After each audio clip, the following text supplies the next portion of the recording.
Welcome to my medicine service 24 চ্যানেলে সবাইকে স্বাগতম। আজকে আমরা জানবো অ্যালজিন 50 mg ট্যাবলেট সম্পর্কে। এই ওষুধটি কী কাজে লাগে, কিভাবে খেতে হয়, পার্শ্ব প্রতিক্রিয়া কী, সব কিছু সহজ ভাষায় জানবো।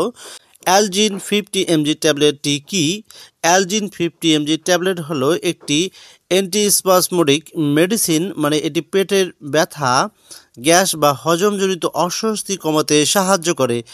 এর মূল উপাদান হচ্ছে টাইমোনিয়াম মেথাইল সালফেট, যা আমাদের পেটের ভেতরের পেশিগুলোকে শিথিল করে ব্যথা সারিয়ে তোলে। সাধারণত এই ট্যাবলেটটি পেটের ব্যথা বা ক্রাম্প, গ্যাস বা ফোলাভাব, হজমের সমস্যা, মাসিকের ব্যথা, ইরিটেবল বাউল সিনড্রোম অর্থাৎ আইবিএস এর ব্যথা সারাতে ডক্টররা প্রেসক্রাইব করে থাকেন।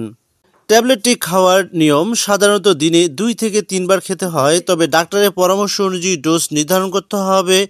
ট্যাবলেটটি পানিসহ গিলে ফেলবেন, চিবানো বা ভেঙে খাওয়া যাবে না।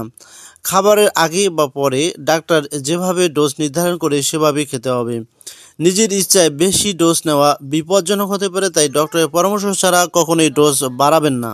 পার্শ্ব প্রতিক্রিয়া: সব ওষুধের মতো অ্যালজিন 50 mg ট্যাবলেটেরও কিছু সামান্য পার্শ্ব প্রতিক্রিয়া থাকতে পারে, যেমন মুখ শুকিয়ে যাওয়া, মাথা ঘোরা, কোষ্ঠকাঠিন্য, চোখ ঝাপসা দেখা, মাঝে মাঝে ঘুম বা ঘুম ঘুম ভাব। যদি উপসর্গ বেশি দেখা যায় তাহলে অবশ্যই ডক্টরের পরামর্শ নিতে হবে। ট্যাবলেটটি কারা খাবেন এবং কারা খাবেন না: গর্ভবতী বা দুধ খাওয়ান এমন মহিলারা এই ট্যাবলেটটি খাওয়ার ক্ষেত্রে অবশ্যই সাবধানতা অবলম্বন করবেন। যাদের হার্ট, লিভার বা কিডনিতে সমস্যা আছে তারা সাবধানে এই ট্যাবলেটটি ব্যবহার করবেন। ছোট বাচ্চা বা বয়স্ক রোগী যারা রয়েছে তারা ডক্টরের পরামর্শ নিয়ে এই ওষুধটি খাওয়াবেন। এই অবস্থায় ডাক্তার ছাড়া নিজে থেকে খাবেন না। ট্যাবলেটটি সংরক্ষণ পদ্ধতি: ঠান্ডা এবং শুকনো জায়গায় রাখুন, সরাসরি রোদে বা গরম জায়গায় রাখবেন না, বাচ্চাদের নাগালের বাইরে রাখুন। গুরুত্বপূর্ণ কিছু কথা হচ্ছে, অ্যালজিন 50 mg ট্যাবলেট পেটের ব্যথা বা ক্রাম্প সাময়িকভাবে সারাতে পারে, কিন্তু ব্যথার আসল কারণ জানতে, স্থায়ী সমাধান পেতে ডাক্তারের পরামর্শ নেওয়া সবথেকে উত্তম কাজ।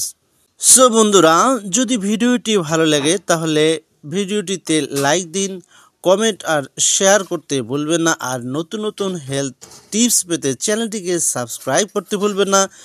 সবাইকে ধন্যবাদ জানিয়ে আজকের মতো এখানে ভিডিওটি শেষ করছি।